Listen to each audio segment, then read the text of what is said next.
we are in the Diplomatic Lounge. Welcome again. Let me explain a bit what the purpose of these chats is. There will basically be two kinds. Some are of the more philosophical kind, let's say, trying to provide background and some insights in where situations come from. But obviously, when something major happens in the world, we will try to analyze such events as well and comment on them. Today, for starters, we have a more philosophical one. One thing we know about the year that's just started is that it's going to be a complicated one in many parts of the world. Certainly in the United States, in Europe, in Central Africa, in the Middle East. And we have to ask ourselves, how come that the world often seems so out of focus and leaders, politicians, often so clueless? And I have two lines of thought about that I would like to comment on.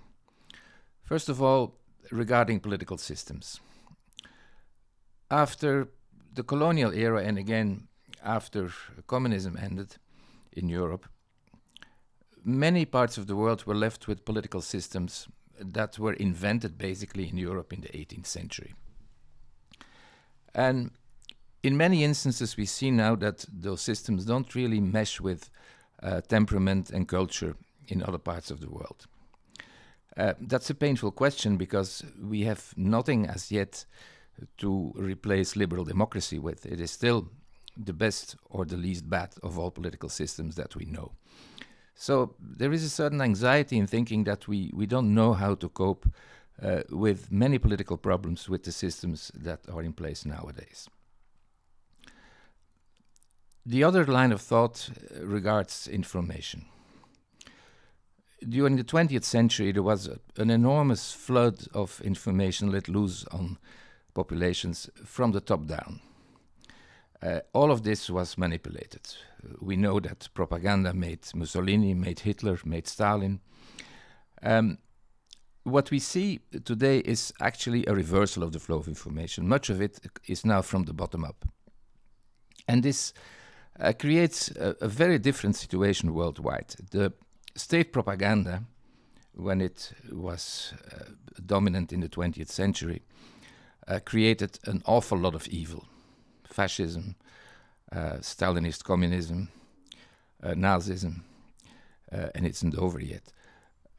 But we have the opposite kind of problem now when, from the bottom up, every opinion, however ill-informed, is to be regarded as somehow respectable and as a point of reference. And that is a situation that infects our daily lives, and it let us misread politics and politicians very often.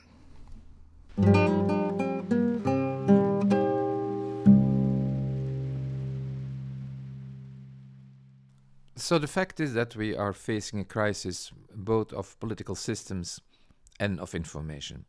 And how we come out of that is anybody's guess. Democracy can reform itself. In fact, democracy has reformed itself already several times through the social revolution, through the digital revolution, and it will go on evolving. So we cannot give up on democracy and liberal democracy that easily. Information is maybe the more difficult question, because when we look at the propaganda when it was dominant in the 20th century, the newsreels and even the radio broadcasts to me often look ridiculous more than they look dangerous. But that's not the way they were felt and heard and seen by the people back then. People were simply overwhelmed by the medium as such, and I think something similar is happening today with social platforms.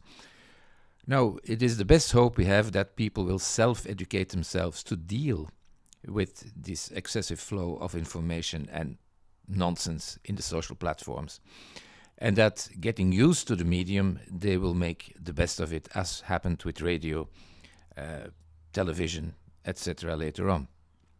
This is probably a generational thing. But all, in the end, depends on one central factor, that is education.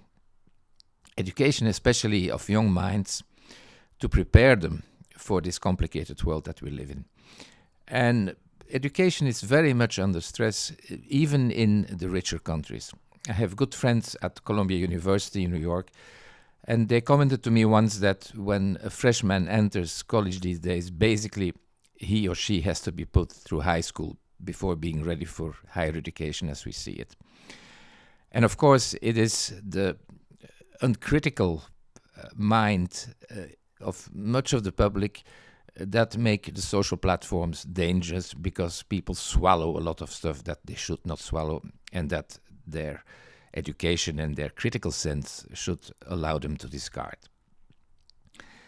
So when we look at all these challenges that are upon us, political systems, information, education, it's clear that there is a lot that we can reflect on in the future here in the Diplomatic Lounge. Thank you, and see you in 2 weeks' time.